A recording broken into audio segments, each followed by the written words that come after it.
tardes de nuevo. Vamos a continuar. Creo que me falta más.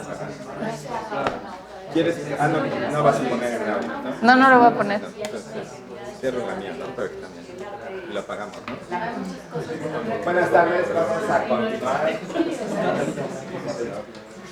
Entonces, cuando estábamos planeando y pensando cómo atacar el seminario, algo que surgió es que necesitábamos como cosas tangibles, ¿no?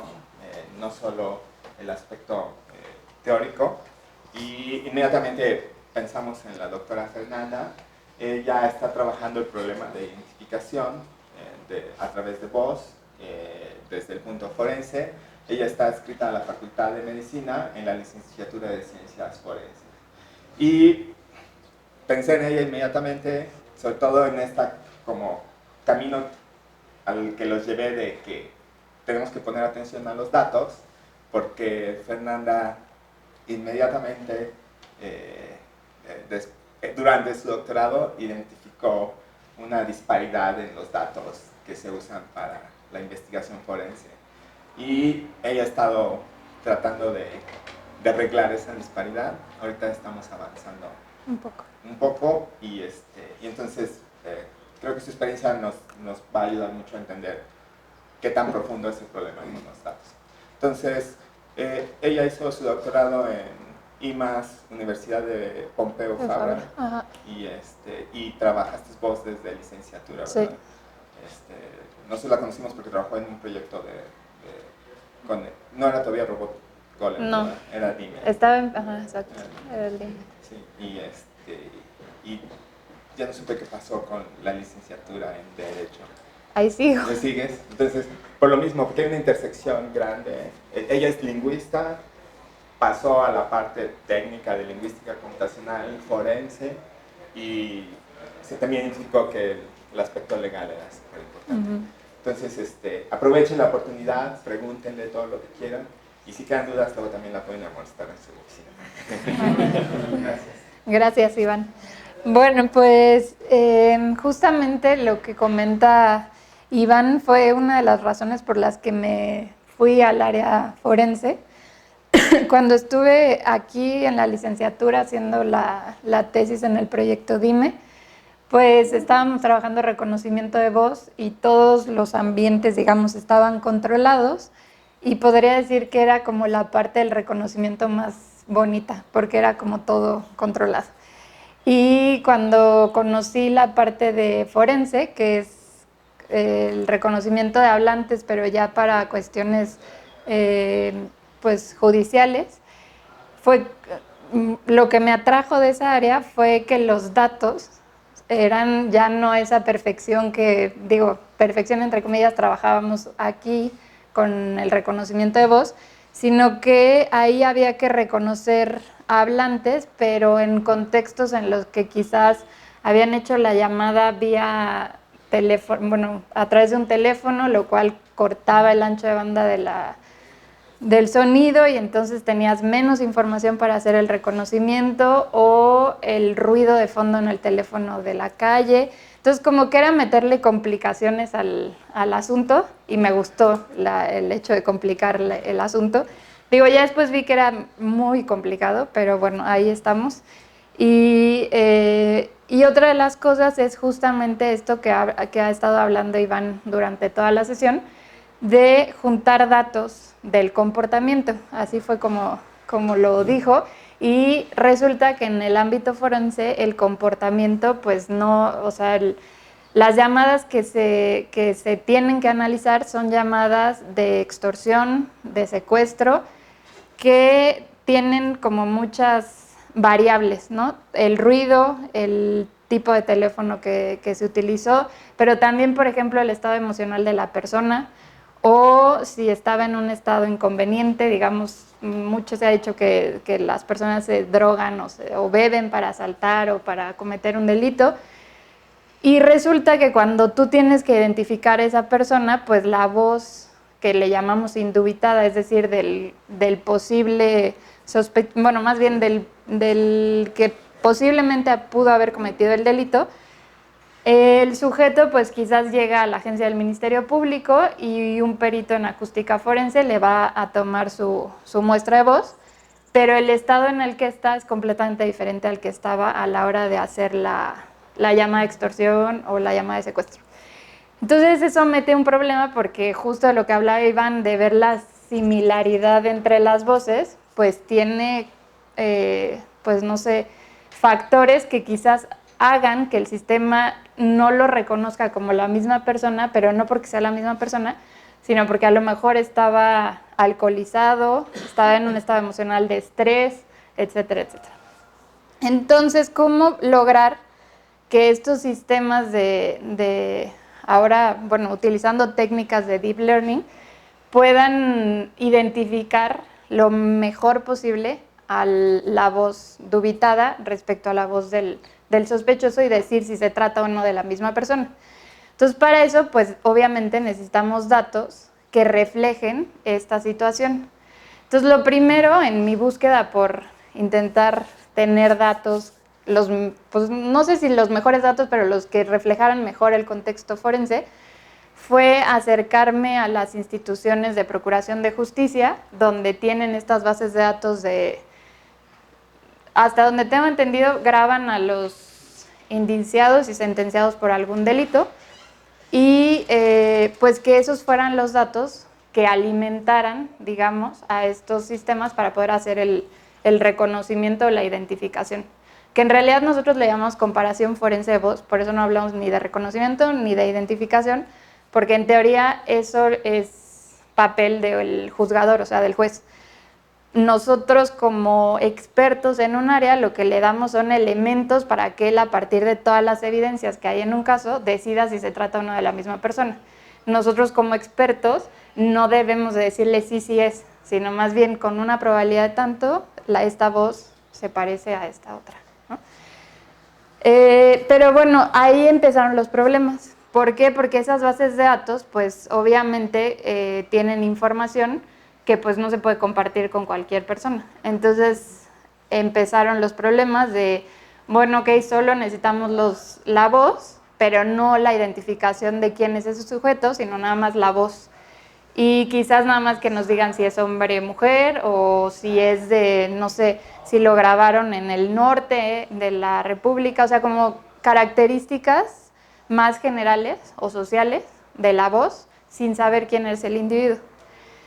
Pero eso no tuvo ningún éxito, o sea, no logramos que nos pasaran ninguna de estas bases de datos, y a la fecha lo veo complicado, justo por las nuevas leyes estas de protección de datos personales, etcétera.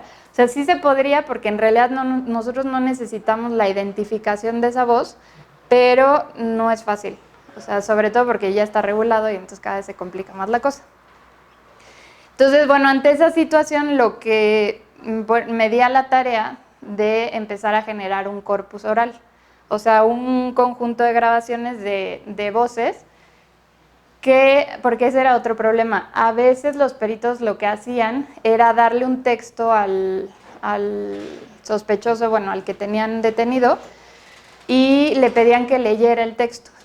Y la llamada de extorsión, pues obviamente no leía lo que le estaba diciendo a la persona, es otro tipo de habla. Entonces eso también es, el estilo de habla, pues es algo que va a cambiar de una a otra y que por lo tanto tal vez haga que el sistema no funcione tan bien.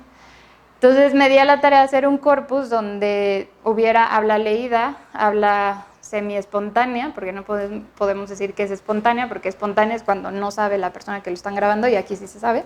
Bueno, o sea, la persona sabe que lo estamos grabando. Y una parte que es para dirigir o dar instrucciones. Entonces, cuando yo sometí este proyecto pertenezco a la Facultad de Medicina, y como Facultad de Medicina nosotros tenemos que someter cualquier proyecto que hagamos a los comités de ética e investigación de la Facultad de Medicina, cosa que yo nunca en mi vida lo había hecho porque pues es la primera vez que me topaba con esto. Ajá. Del otro lado, como lingüista, se recolecta voz sin pasar por comité de ética. Sí, No, o sea, de hecho yo el doctorado pues recopilé un conjunto de grabaciones para analizar y le pedí a gente conocida que o sea, que si los podía grabar y los analicé y nunca les pedí un consentimiento informado, ni mucho menos. O sea, era como, pues de buena onda te presto mi voz para que tú puedas hacer tu tesis. Ajá. ¿Tú crees que es un cambio? O sea, que fue un cambio porque estás en otro campo, o si estás en facultad de medicina, o es que ahí están preocupados por los pacientes y Ajá. toda esta regulación? ¿O es un cambio también del tiempo y datos están más protegidos, datos personales? Sí, yo creo que son como las dos cosas al mismo tiempo.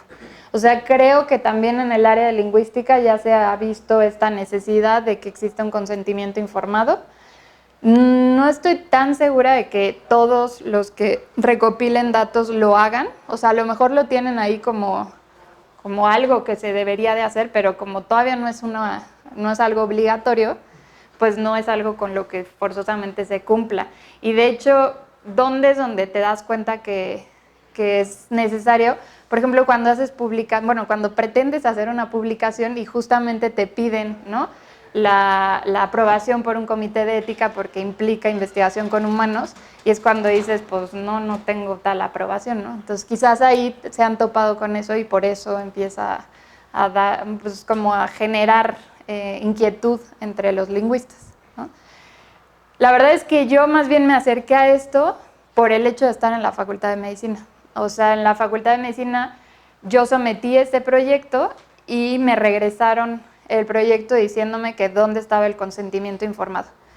Para mí un consentimiento informado hasta ese momento era si me iban a sacar sangre o si me iban a dar un medicamento, y entonces yo dije, yo no le voy a sacar nada al sujeto, ni le voy a pedir que haga nada, simplemente me está dando su voz.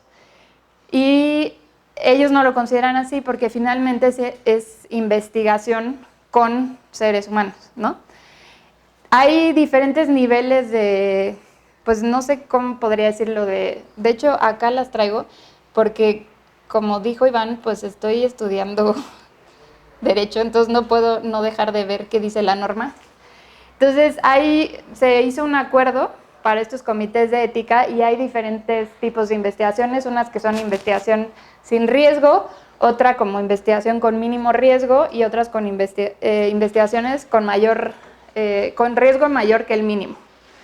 Está la descripción de cada una de ellas, no se las voy a leer porque no tenemos suficiente tiempo, pero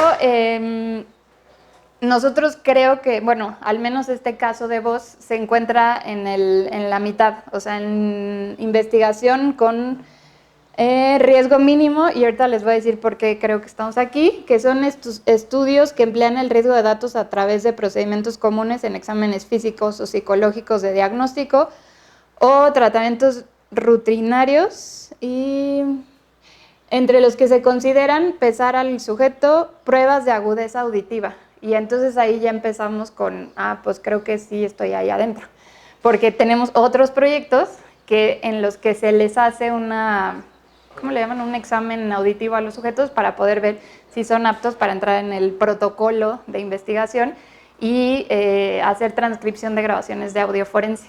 Entonces, pues creo que empezamos a meternos ya no en el nivel de nada de riesgo, sino como en el segundo nivel.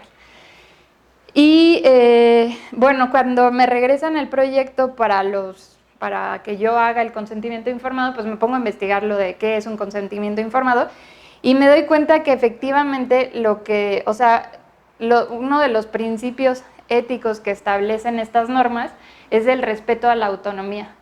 Y este respeto a la autonomía justamente es lo que representa este consentimiento informado. Entonces nosotros, todas las grabaciones que hemos hecho de este corpus que les platico han sido con un consentimiento informado, en donde los sujetos se les explica de qué trata la investigación, para qué se van a usar esos datos, y hay una parte final en este consentimiento que estamos utilizando, que si ellos ceden estos datos para ocasionalmente utilizarlos en otro proyecto de investigación si esto avanza y quizás es un dato que nos va a servir para hacer otras cosas. Entonces, solo a partir de su consentimiento es como nosotros podemos utilizar su voz, porque finalmente pues es parte de la persona y nos la está cediendo, ¿no? Ajá. Sí, una pregunta, porque esto me he topado con ello. Ajá. Parte de ese consentimiento también incluye el de que si en algún futuro esa persona dice, Sí. ya no quiero que se utilice mi voz, eso es parte de eso, o sea, no es un consentimiento No, definido, sino tengo entendido que tal vez se le tiene que entregar un consentimiento de tal manera que se le da los medios para que si esa persona ya no quiere, se le puede quitar. ¿Esto es lo correcto? sí, sí, totalmente. Ok. Sí, de hecho, mira, aquí lo estoy buscando. No me inventaron reglas entonces. No, hay el reglamento. Lo que pasa es que lo que he visto es que estos consentimientos obviamente empezaron como en la parte de salud, porque es donde hubo, pues supongo que empezó a haber más preocupación sobre cuestiones éticas, o donde primero hubo esta preocupación. Entonces, las regulaciones que tenemos en México al respecto son generalmente enfocados al área de salud. Pero, por ejemplo, el reglamento de la Ley General de Salud en materia de investigación para la salud te dice cómo tiene que estar hecho el consentimiento informado. Y una de las cosas es que el sujeto que está prestando, en este caso su voz, tiene el derecho de que en cualquier momento dice que ya no quiere participar en la investigación o que su voz sea retirada de la base de datos. Entonces, es a fuerza, o sea, es como una cosa que tiene que venir en el consentimiento. No tiene vigencia, ¿no? No. Sí, no, tampoco. Bueno, si quieren luego se los paso con Iván. Yo lo que hice fue como tomar las partes o los artículos de las normas donde te explican cómo hacer estos consentimientos informados y sobre todo la importancia de que el sujeto conozca los objetivos de la investigación, ¿no? Hacia dónde van o hacia dónde, pues sí, cómo vamos a utilizar esos datos. Otra cosa que es importante aquí es lo de los datos personales, porque una de las cosas que nosotros en el consentimiento que les damos a los sujetos que están prestando su voz es que le decimos que no vamos a identificarlos. O sea, es una voz que va a estar identificada por cuestiones sociales, pero no vamos a decir es Fernanda López Escobedo la que grabó en tal. Entonces, eso, bueno, es para proteger los datos personales del hablante. Ajá. Sí, perdón, pero es que ahí es la duda. Bueno, voy a aprovechar que estás aquí para hacer sí, claro. Porque ya ahí, esto tiene que ver con la pregunta pasada. Ajá. Porque, sí, obviamente en cualquier circunstancia para cuidar la privacidad, en vez de poner el nombre, se pone un numerito que representa a la persona y ya. Lo que se entrega al mundo o lo que se está utilizando nunca se sabe quién es esa persona. Pero ahí es donde viene mi pregunta pasada. Porque si la persona dice, quita la información de esa base de datos, debe de haber en algún lado una conexión del nombre de la persona y su número, ¿no? Entonces, esa es la parte en la que como que no se corre más riesgo el de forzar a las personas que están recopilando información en tener eso en algún lado por medio de darle ese derecho al usuario, que decir, bueno, sabes que aquí está, pero nunca se te va a identificar. Y por lo tanto, esa información que liga tu nombre a ese nudo se va a borrar, eso nadie lo va a saber, eso se va a borrar, se va a hacer se va a taladrar el disco duro donde se guardó eso en su momento y no se conoce. Entonces yo tengo esa preocupación ahí. Pues en realidad ese debate ya se dio en otra área. O sea, sí, el área de genética forense justamente, bueno, más bien de genética y ahora la parte de genética forense es la que yo conozco, pero justamente ese debate de se debe mantener o no la identidad de la muestra. Entonces, de hecho, hay hasta un reglamento que, según entiendo, es internacional, de cómo se debe codificar la muestra de ADN para que mantengas, digamos, identificada la muestra, pero que esa muestra, como tú dices, si lo sacas, digamos, al mundo, no pueda ser identificada. El debate no lo conozco porque no sé del área de genética, pero tengo entendido que el resultado ha sido ese. O sea, de hecho hay hasta bueno, no sé si es un acuerdo donde te dice cómo debes de identificar las muestras genéticas, o sea, los códigos que debes de utilizar para identificarlas. Yo utilizo los códigos que para mí significan algo. No estoy siguiendo ninguna... Pero en genética ya están más allá y ahí sí tienen hasta la forma en la que debes tú codificar las muestras. También se resuelve con es que tú como investigador te haces responsable de que esos datos no salgan. Es tu responsabilidad que la identidad no salga. Sí, se puede. Adelante, pero no sé, como que viéndolo desde vista completamente pragmático, y obviamente cuando hablamos de pragmatismo, lo primero que se va es las cosas éticas, entonces estoy completamente consciente que a lo mejor lo que estoy por decir no es lo correcto, pero al otorgarle ese derecho al usuario de que lo puedes borrar en cualquier momento, entonces, vale, y estoy cómodo con yo como investigador tener esta responsabilidad, pero también soy humano, la puedo regar, se puede hacer, alguien puede hackear la computadora, etcétera. Tú eres responsable. Sí, exacto. Entonces, entonces ahora se me pongo en la posición del usuario y saber que independientemente de quién es el responsable o no, yo no quiero al final de cuentas que mi información salga allá afuera. Entonces, si me dicen a mí, y insisto, completamente pragmático, si me dicen a mí, o tienes la opción de que en algún momento esto va a ser una computadora en algún lado, que puede ser hackeado, que puede ser todo lo demás, y sí, va a ser una persona responsable, pero yo prefiero que no salga a tener que demandar, honestamente. O, ¿sabes qué? Nunca se puede quitar esta información de tus datos, bases de datos, pero te garantizamos de que esa información nunca va a poder ser ligada hacia ti, aunque alguien hackee mi computador. Entonces, esa parte es la que no sé todavía si estoy de correcto. No, como se resolvió es que te hacen responsable. Ok, bien. Sí, de hecho. Tú tienes vigencia y el día de mañana que llegue alguien a tomar tu puesto, pues hereda tu investigación. No, también cuando me muera. Vayamos a la vigencia terminal, ¿no? Digamos cuando me muera. O sea, sí, esa es la única parte que Según yo, lo que es ficticio es que nunca vas a poder averiguar de dónde vinieron los datos. O sea, se han hecho con Google, es como les vamos a dar los searches, pero no les vamos a decir quién es. Y hay periodistas que se han dedicado y encontraron que era una viejita que vivía aquí. O sea, eso es como un mito. Entonces, sí tienes que tener ese sentido de responsabilidad porque nunca te vas a dar cuenta. Es como alguien que le eche ganas, vas a ver de dónde vinieron los datos. No, yo lo que decía es más bien agarrar en el disco donde había guardado todo eso, esa computadora, mandarle y prenderle fuego. O sea, ese disco duro ya no se va a volver a leer. Pero la responsabilidad de que alguien todavía se va a poder enterar de quién es, eso existe. O sea, aunque ese disco duro no esté. Todos los servicios que utilizas en el intermedio de tu investigación, no tienes la claridad de todos esos servicios desde el sistema operativo, los programas. No, y claro, y también está por la referencia cruzada, que personas pueden hacer referencias cruzadas y decir, bueno, no sé qué 001 es tal persona, pero esa misma persona hizo en un momento y aunque ya puedo seguro son tus tíos, o sea, depende, o sea, es como son tus conocidos, o no hay forma de saber quién es. Ahora, bueno, ok, tengo más Yo creo que justamente el hecho de obligar a hacer un consentimiento informado es lo que dice Iván. O sea, es como tener la persona que se va a responsabilizar de esos datos, que es el investigador, el que está haciendo la investigación, y que de hecho en el protocolo, en el consentimiento es el que firma de responsabilidad de esos datos que están cediendo. De hecho, aquí encontré que dice la libertad de retirar su consentimiento en cualquier momento y dejar de participar en el estudio sin que por ello se creen prejuicios para continuar su cuidado y tratamiento. Pero bueno, esto es en pacientes, pero creo que lo que debemos hacer es pues traducir todo esto a la parte de datos, pero ya para inteligencia artificial, ¿no? Porque es justamente, creo que ahí está el tema.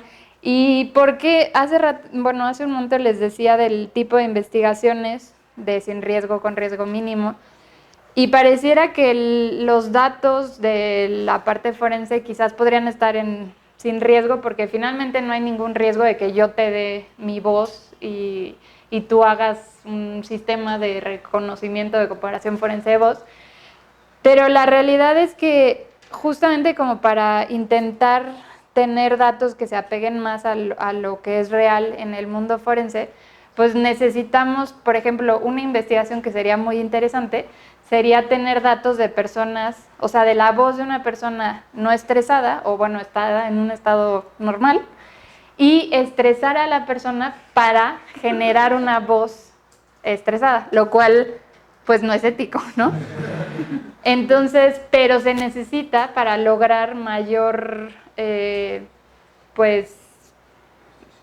eficiencia en estos sistemas. Para capturar, imitar el comportamiento. Exacto. Entonces, para lograr ese sistema necesitamos. Ajá. Entonces, sí, porque de esa manera si tú tienes una voz de un secuestrador que está estresado haciendo la petición a la familia del dinero, etcétera, etcétera, y luego capturas al posible sospechoso, lo grabas, pero ya está pues casi que con el café en la agencia del Ministerio Público, pues el estrés de la voz pues no es el mismo y por lo tanto eso puede meter variabilidad en los datos.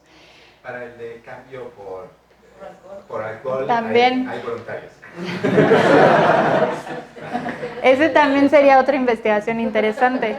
Pero nuevamente, ahí sí le está suministrando al sujeto una bebida para provocar un estado en él, ¿no? Igualmente. ¿De qué bebida estamos hablando? Consentimiento previo. Sí, claro. ¿Y no hay bases de datos abiertas de esto? De bueno, hecho, O sea, abiertas. bueno, resulta que hay esfuerzos por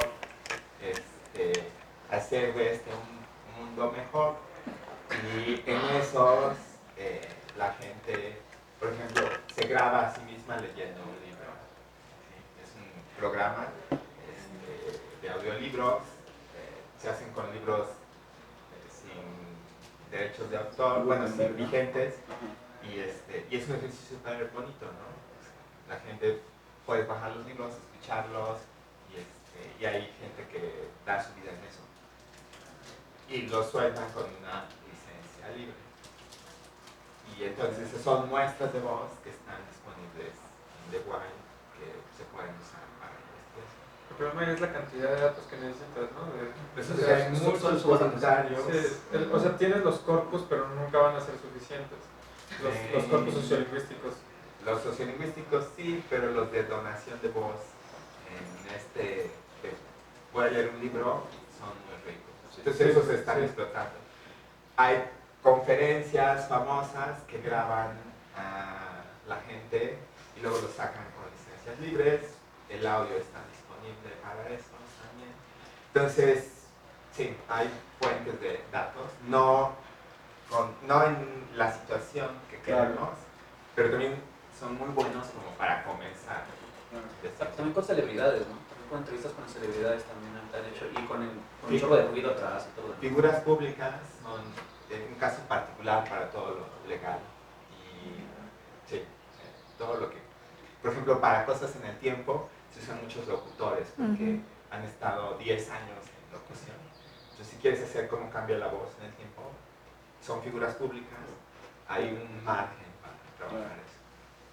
En términos mencionas sobre que también el hardware, que también se utiliza también, como que el teléfono va a unas ciertas circunstancias, etc. O sea, hay muchas cosas ahí que siento que se pueden agarrar esos corpus y modificarlos de cierta manera para que por lo menos se emulen lo más cercano a lo que uno puede esperar. Pero el estrés ese que creo que es el más rudo, ¿qué tan viable o qué tan cercano sería utilizar actores en vez de forzar y poner una persona en una... Eso es lo que se ha hecho, o sea, digamos que esa ha sido la solución, pero finalmente no es tal cual la realidad, ¿no? Entonces, sí va a estar lejano, ¿no? Sí. Sí.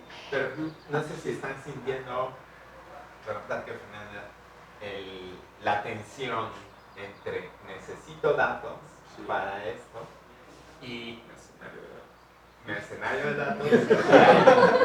Y hay ahí una barrera. ¿De cuántas personas tengo que drogar? Hay una barrera ética y esto nada más es desde el punto de vista de investigación, ¿no? Sí.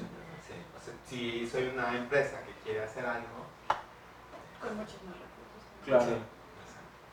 Pues está perdida la batalla. Gracias, mi amor.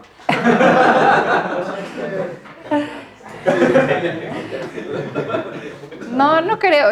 O sea, lo que me queda claro, y con esto que me invitó Iván y Sofía a participar, es que definitivamente las investigaciones, al menos en lo que yo trabajo, pues hay una necesidad forzosa de que pasen por un comité de ética en el que se aprueben los objetivos y la forma en la que vas a lograr los resultados del proyecto, ¿no?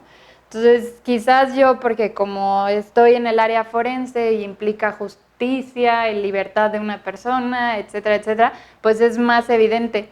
Pero ya hay otros ejemplos en los que ya se empieza a ver también esta necesidad de que estás trabajando con humanos y pues finalmente tienes que tener pues un comité de ética que evalúe si lo que estás haciendo es ético o no, ¿no? Y cómo enfocarlo para que lo sea. Entonces, por ejemplo, sé que en la parte de toxicología, que tienen que estudiar como efectos de las drogas, pues obviamente no vas a drogar a una persona para ver el efecto. Entonces, lo que hacen es como tener convenios con estas clínicas de desintoxicación y entonces cuando llega el sujeto intoxicado, le toman muestra y después de que se le baja, le vuelven a tomar muestra y de esa manera hacen estudios comparativos. Entonces creo que el punto está en cómo enfoques la investigación para que sea ético o no. Entonces yo no voy a estresar a una persona, pero a lo mejor si la persona ya está estresada, pues puedo... Hacer un llamado, pasar estresado, ¿cómo llamar a esta línea de teléfono? Bueno, una línea. Vas a la fuente.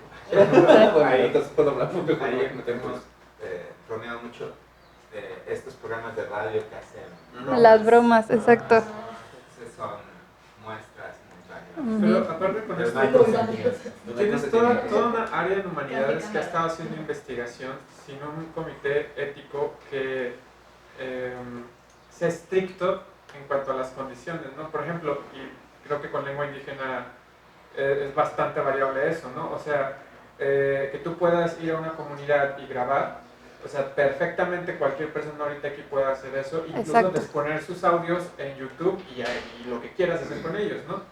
Mientras que, por ejemplo, la Universidad de Sonora sugiere fuertemente que haya un consentimiento informado y aparte que el consentimiento tú se lo leas a la persona, te grabes tú leyendo a la persona porque pueden no saber leer español. Exacto. Y que la persona diga algunas palabras particularmente y acepte que ese audio pueda ser usado en la investigación, pero no comercialmente, ¿no? Pero es una sugerencia.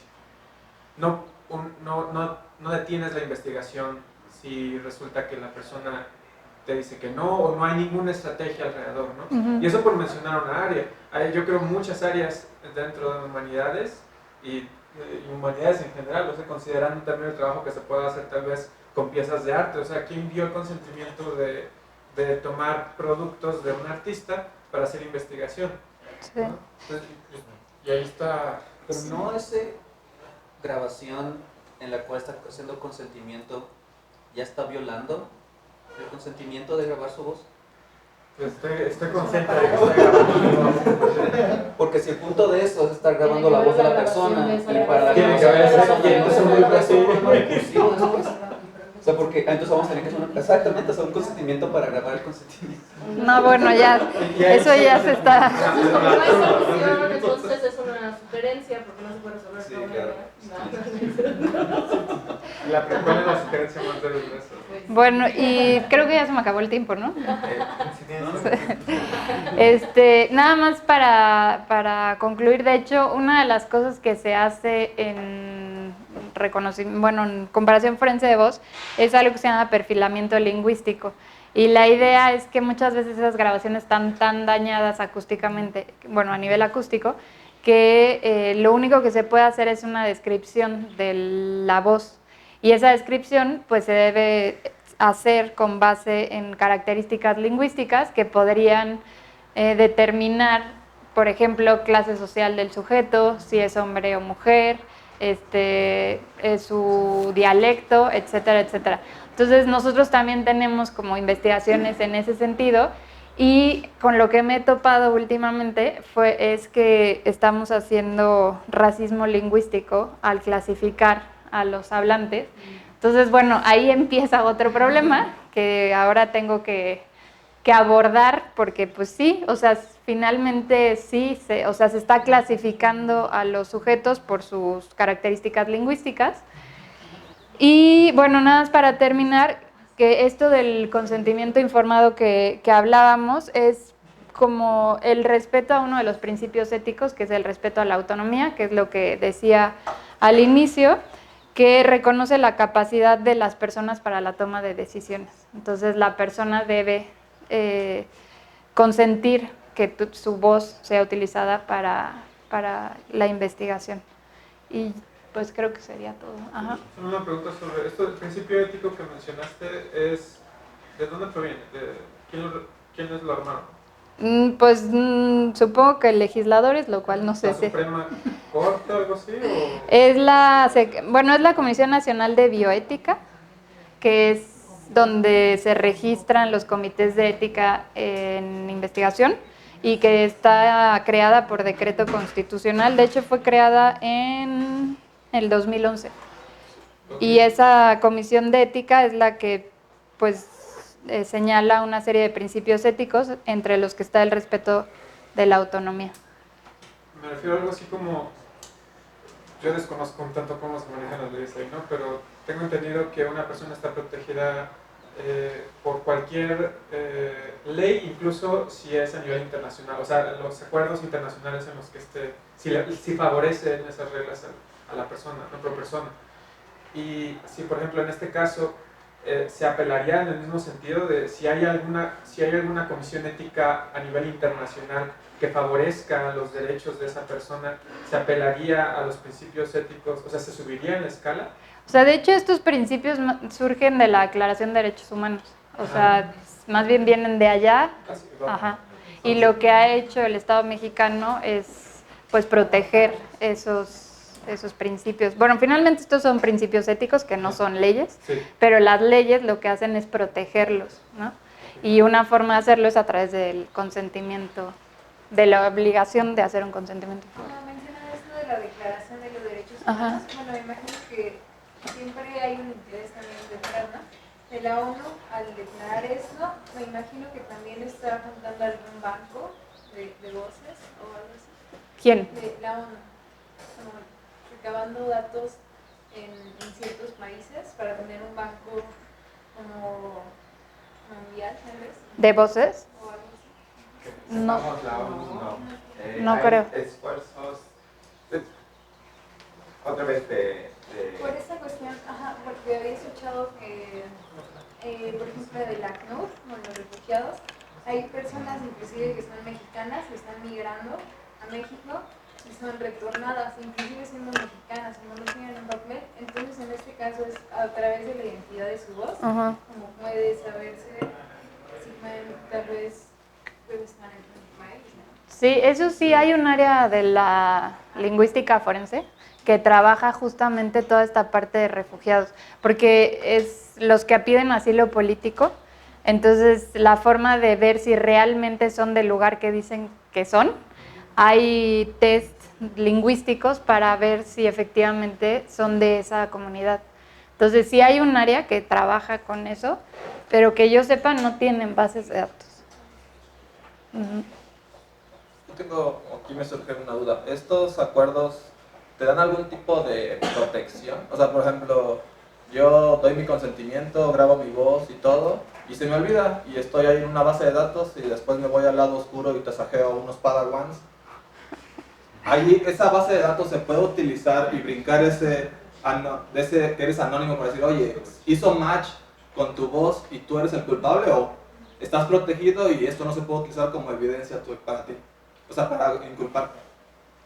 ¿Sabes algo sobre eso? Pues mira, o sea, desde la parte forense, la forma en la que te pueden, o sea, cómo una voz se vuelve evidencia en un juicio. Y ahora solo si tú eres parte tú eres parte de la conversación y tú estás implicado en el caso, entonces es legal. Pero si alguien te graba y es ajeno al caso, o sea, no es ni el que acusa ni el que está defendiendo, entonces eso se vuelve una prueba ilícita, porque tienes que ser parte de.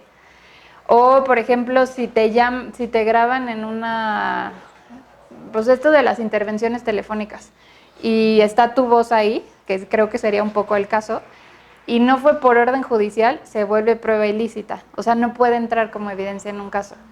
Entonces ahora las leyes nos marcan ciertos requisitos para que una evidencia de voz, bueno, una evidencia oral, pueda ser parte de un juicio legalmente o lícitamente. Y se deben de cumplir estos requisitos que te digo, y entonces en ese caso no se cumplirían. Y entonces no tendría, o sea, no sería lícita la prueba y por lo tanto no la podrían utilizar como evidencia en un caso. ¿Qué pasa con todos los datos que usaron para el sistema? O sea, si quieres hacer una inteligencia artificial, o sea, no se puede. O sea, ahí ya... Sí, porque sea, en teoría... Lo que acabas de explicar, si no se hicieron con el peritaje que se tenía que hacer para eso, todas las cosas que se usaron para entrenar una inteligencia artificial no se podrían usar, ¿no? Pues es que en teoría no las estás usando para hacer el... O sea, sí y no. Pero sí, ahí, o sea, no, eso no está regulado, sí se puede. Por ejemplo. O sea, de hecho lo que hacen es eso. O sea, Una cuando... persona que sabe cómo funciona el mecanismo, sabe, intuye, o sea, te tienes ahí el registro y lo estás usando, ¿no? Pero por eso el comportamiento que se busca no es, o sea, no se busca hacer el match, sino se busca definir si son la misma voz. Y eso ya lo saca de todo el problema. Pero al final sí los entrenaste con... Sí, pero no forma parte, es como un derivado de la voz, no es la voz. Es como lo resuelve. Si estuvieras haciendo un modelo por cada una de las personas que tienes en esa base de datos, ahí sí, ¿por qué? Porque hay una característica que específicamente de esa persona y hay una firma de la combinación de esos pesos que está involucrado en ese modelo. Pero en el momento sí es así. O sea, estos sistemas del Bad Box no tienen un modelo de cada... Esa es otra historia. Sí, la tecnología actual sí es una comparación contra una base de datos. Sí, esa tecnología sí tendría problemas. La nueva, la que va más en sentido de qué tan cercanas son las voces, qué tan... no tiene un modelo de la persona, sino tiene ese proceso. Sí, ese mecanismo de comparación.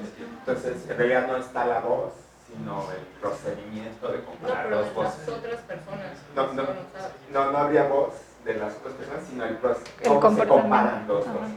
Y de todas formas se necesitarían las evidencias. O sea, el sistema solamente aprende a sumar, no aprende a identificar números. Pero actualmente los sistemas que se utilizan son los otros. Y lo que está regulado es esto. Exacto. Que las bases de datos que tienen no son de voces mexicanas, ¿no? Ajá, bueno, en algunos sistemas no son bases de datos de voces mexicanas y en otros son voces de mexicanos, pero yo no sé si hay un consentimiento informado para que esas voces estén en la base de datos. Entonces, pues sí, al final no podrían usarse, pero sí. Pues muchas gracias. No, de qué, gracias.